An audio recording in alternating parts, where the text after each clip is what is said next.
Tirupati municipal corporation deputy mayor స్థానానికి జరుగుతున్నటువంటి ఎన్నికలో వైఎస్ఆర్ కాంగ్రెస్ పార్టీకి క్లియర్ మెజారిటీ ఉందన్న విషయం తెలిసిందే.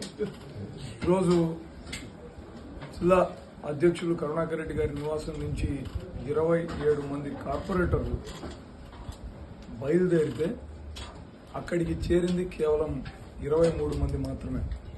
మరో 4 ఇక్కడి నుంచి బయలుదేరినటువంటి వాళ్లను టీడీపీ జనసేన నాయకులు కిడ్నాప్ చేసినటువంటి వ్యవహారాన్ని రాష్ట్రమంతా టీవీల్లో ప్రత్యక్షంగా చూసింది. 45వ డివిజన్కి చెందిన అనీష్ రాయల్ అక్కడ వాళ్ళ కస్టడీలో ఉన్నప్పటికీ నేను ఖచ్చితంగా వైసీపీకే మద్దతు తెలుపుతాను, నేను ఎట్టి పరిస్థితుల్లోనూ పార్టీకి ద్రోహం చేయను అని చెప్పడంతో అనీష్ని ఎలా అయినా లొంగ తీసుకునే ప్రయత్నంలో భాగంగా అనీష్ భార్యను మమతా గారిని కిడ్నాప్ చేయాలన్న ప్రయత్నం చేస్తున్నట్టుగా తెలిసి ఆవిడని తీసుకొని రావడం కోసం మేమందరం కూడా వెళ్ళాం. మేము మామూలుగా వెళ్ళాం. ఆవిడ బస చేస్తున్నటువంటి తుడా ప్లాట్స్లో ఉన్న ఒక ఇంటిలోకి వెళ్ళి మాట్లాడుతుండగా వందలాది టీడీపీ గుండాలు మొత్తం అక్కడ ఉన్నటువంటి రెసిడెన్షియల్ ఏరియాలో ఉన్న కాలనీ వాసులందరినీ భయభ్రాంతులకు గురి చేసే విధంగా పెద్ద పెద్ద అరుపులతో మేము వచ్చినటువంటి వాహనాలను అక్కడికక్కడే రాళ్లు వేసి పగలగొట్టి ఎవరిని లోపలికి పంపించకుండా మా వాళ్లను మేమున్నటువంటి ఇంటిని పూర్తిగా లాక్ చేసి వాళ్ల కంట్రోల్లోకి తీసుకుపోయేటటువంటి ప్రయత్నం చేశారు. ఇంతలోపల సరైన సమయానికి ఎంపీ గురుమూర్తి గారు ఇతర పార్టీ కార్యకర్తలందరూ అక్కడికి వచ్చి, పోలీసు వారు కూడా వచ్చి వాళ్ళని చెల్లాచెదురు చేసి మమ్మల్ని మమతను రక్షించగలిగారు.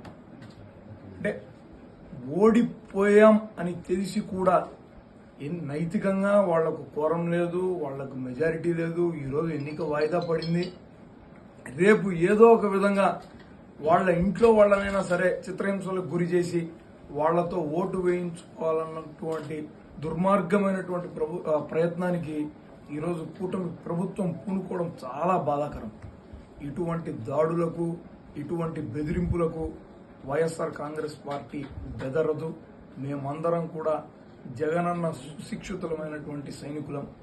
ఆయన నింపినటువంటి ధైర్యాన్నే మేము వసగా పోసుకొని ముందుకు పోతాం తప్ప వీళ్లకు తలొగ్గేటటువంటి ప్రశ్నే ఉండదన్న విషయాన్ని మీకు స్పష్టం చేస్తున్నాను.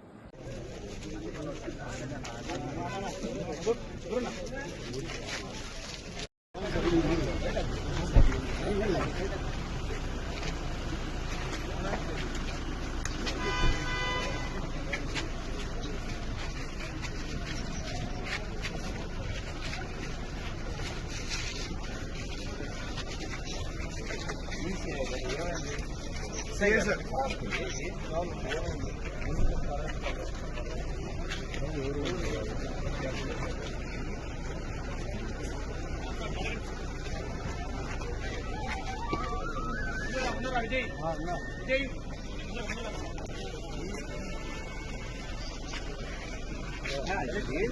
Tirupati municipal corporation deputy mayor స్థానానికి జరుగుతున్నటువంటి ఎన్నికలో వైఎస్ఆర్ కాంగ్రెస్ పార్టీకి క్లియర్ మెజారిటీ ఉందన్న విషయం తెలిసిందే.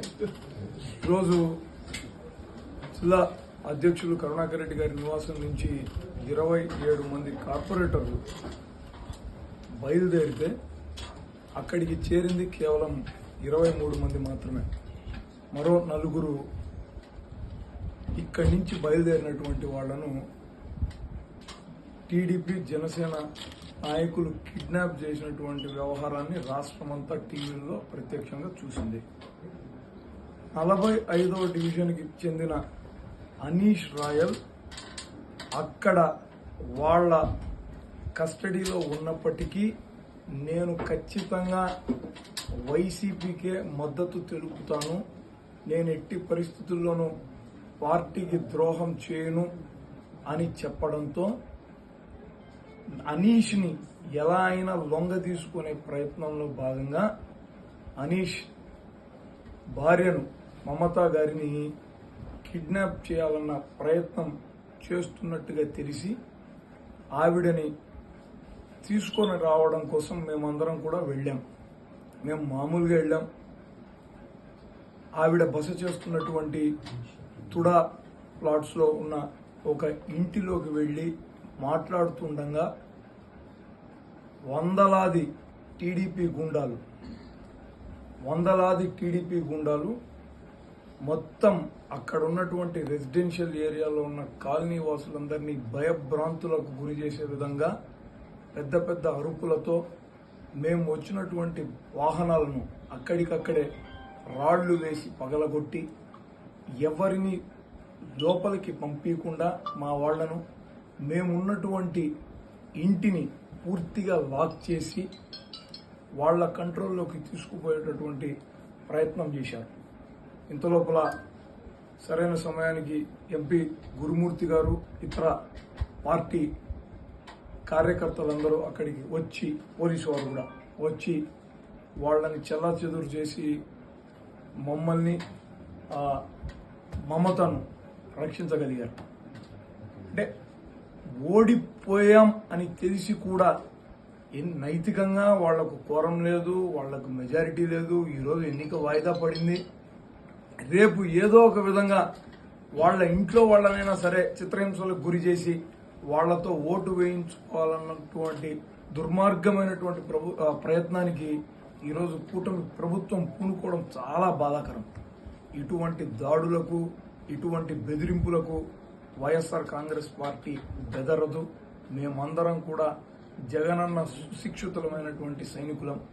ఆయన నింపినటువంటి ధైర్యాన్నే మేము వసగా పోసుకొని ముందుకు పోతాం తప్ప వీళ్లకు తలొగ్గేటటువంటి ప్రశ్నే ఉండదన్న విషయాన్ని మీకు స్పష్టం చేస్తున్నాను.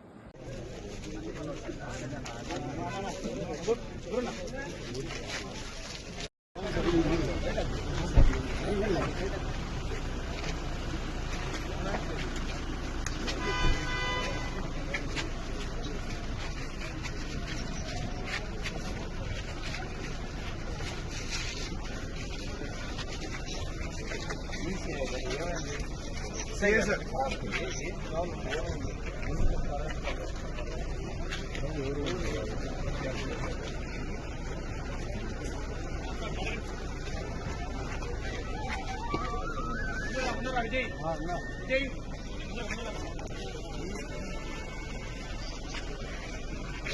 विजय